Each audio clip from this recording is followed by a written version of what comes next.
નમસ્કાર મિત્રો, આજના આ વિડીયોમાં ટાટ ઉચ્ચતર માધ્યમિક સરકારી જેનું તારીખ 13/5/2025ના રોજ ફાઇનલ મેરિટ લિસ્ટ પ્રસિદ્ધ કરી દેવામાં આવ્યું છે.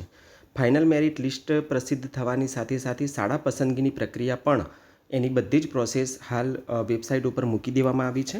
માટે આજનો આ વિડીયો તમે ખાસ ધ્યાનથી જોજો.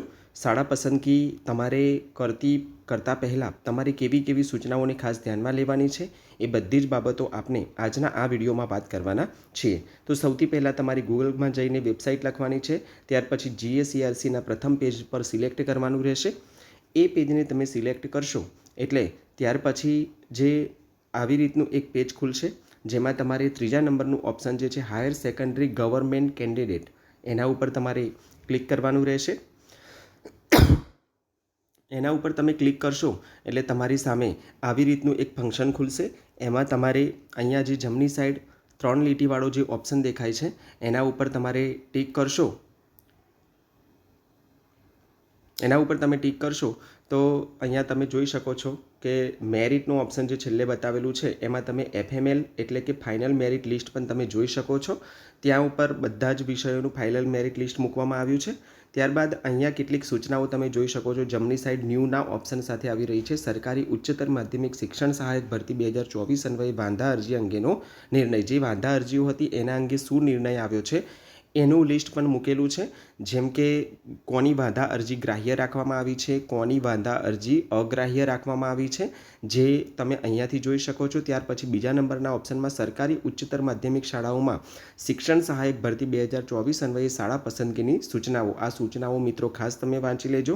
બીજી એક ખાસ સૂચના મિત્રો કે કોઈ પણ મિત્ર સરકારીનું સ્કૂલ પસંદગી કરી રહ્યા હોય તો એવા મિત્રોને એક નમ્ર વિનંતી છે કે તમારું ટાટનો સીટ નંબર છે, પાસવર્ડ છે, મોબાઈલ નંબર, બર્થડેટ છે, જો તમે એ મારા પર્સનલ નંબર પર તમે મને શેર કરી આપો તો હું એના ઉપર પણ એક વિડીયો બનાવી શકું છું. જો તમને મારા પર વિશ્વાસ હોય તો તમે એક આ કામ જરૂર કરજો. મારો નંબર છે 9016357245. આ નંબર પર તમારો ટાટ સીટ નંબર છે, તમારી જન્મ તારીખ છે, તમારો પાસવર્ડ છે, એટલું મને મોકલી આપશો તો એક ડેમો બનાવીને હું ઝડપથી મૂકી શકું. ત્યાર પછી તમારે login four higher secondary government પર ક્લિક કરવાનું રહેશે. એના ઉપર તમે ટિક કરશો એટલે તમારો ટાટનો જે સીટ નંબર છે, સાથે સાથે તમારી જન્મ તારીખ છે અને તમારો જે પાસવર્ડ છે, આટલી વસ્તુ તમે એન્ટર કરશો અને ત્યાર પછી આ કેપ્ચા કોડ એન્ટર કરશો એટલે લોગિન તમે થઈ જશો. લોગિન થયા બાદ તમારે જે પ્રક્રિયા કરવાની છે એ ખાસ આપણે અહીંયાથી જોઈ લઈએ. અહીંયા જે સૂચનાઓ છે એ સૂચનાઓમાં બધી જ આખી પ્રક્રિયા લખેલી છે, એટલે મિત્રો કોઈ ગડબડ કરતા નહીં. ખાસ બિલકુલ શાંતિથી કામ કરજો. સૌથી પહેલાં અહીંયા ઉપર સૂચના લખેલી છે, સરકારી ઉચ્ચતર માધ્યમિક શિક્ષણ સહાયક ભરતી 2024 ઉમેદવારો માટે ઓનલાઈન શાળા પસંદગી અંગેની સૂચનાઓ. પહેલી છે સરકારી ઉચ્ચતર માધ્યમિક શિક્ષણ સહાયક ભરતી 2024 અન્વયે 13/5/2025ના રોજ માધ્યમવાર, વિષયવાર, કેટેગરીવાર ઉપલબ્ધ ખાલી જગ્યાઓ અન્વયે ફાઇનલ મેરિટ લિસ્ટ પ્રસિદ્ધ કરવામાં આવ્યું છે. અહીંયા વેબસાઇટ ઉપર શાળા પસંદગી માટેની સૂચનાઓ આપવામાં આવેલી છે અને જે તે ઉમેદવારોને શાળા પસંદગી કરવાની છે એમને SMSથી પણ જાણ કરેલી છે. ત્યાર પછી તમારે 13/5/2025થી તારીખ 15/5/2025 રાત્રિના 12 કલાક સુધી શાળા પસંદગી તમે આપી શકશો. એટલે બીજી વાત એ પણ કરેલી છે કે ફાઇનલ મેરિટ લિસ્ટમાં સમાવેશ થયેલ ઉમેદવાર પોતાની ઈચ્છા અનુસાર પોતાના માધ્યમ, વિષય અને કેટેગરી મુજબની ઉપલબ્ધ ખાલી જગ્યાઓ પૈકી અગ્રતા ક્રમ અનુસાર શાળા પસંદગી આપી શકે છે. એટલે તમારે પોતાનું માધ્યમ, વિષય અને કેટેગરી મુજબની ઉપલબ્ધ જગ્યાઓ, બરાબર છે. ત્યાર પછી સમય મર્યાદામાં ઓનલાઈન શાળા પસંદગી જે નહીં આપી શકે તે મિત્રો ભરતી પ્રક્રિયામાંથી બાકાત કરવામાં આવશે. ત્યાર પછી ખાસ જે બ્લેક કલરથી સૂચના લખેલી છે એને ખાસ સમજજો.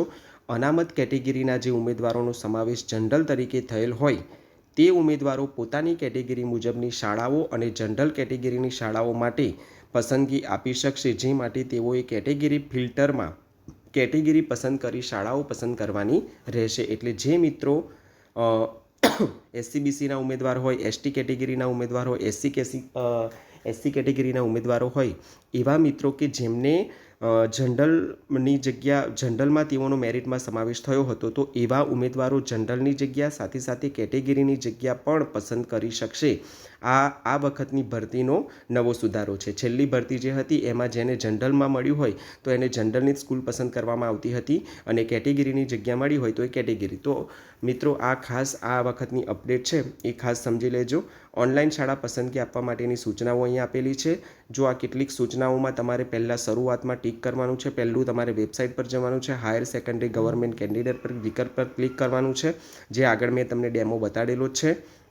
ત્યાર પછી login four higher secondary government પર ક્લિક કરતાં ખુલેલ ચેક બોક્સમાં પોતાનો ટાટ નંબર, જન્મ તારીખ, ફિક્સ કેપ્ચા કોડ નાખી લોગિન કરવાનું રહેશે. લોગિન તમે થઈ જશો એટલે પહેલું જ આ રીતનું પેજ આવશે. તેમાં તમારે એમાં હા અને ના કરવાનું છે. પહેલું છે, હાલ આપ નિયમિત ભરતીથી શિક્ષક તરીકે ફરજ બજાવો છો, એટલે કે પ્રાઇમરી, સેકન્ડરી, હાયર સેકન્ડરીમાં તમે જોબ કરો છો. જોબ કરતા હોય તો હા અને નહીં તો ના.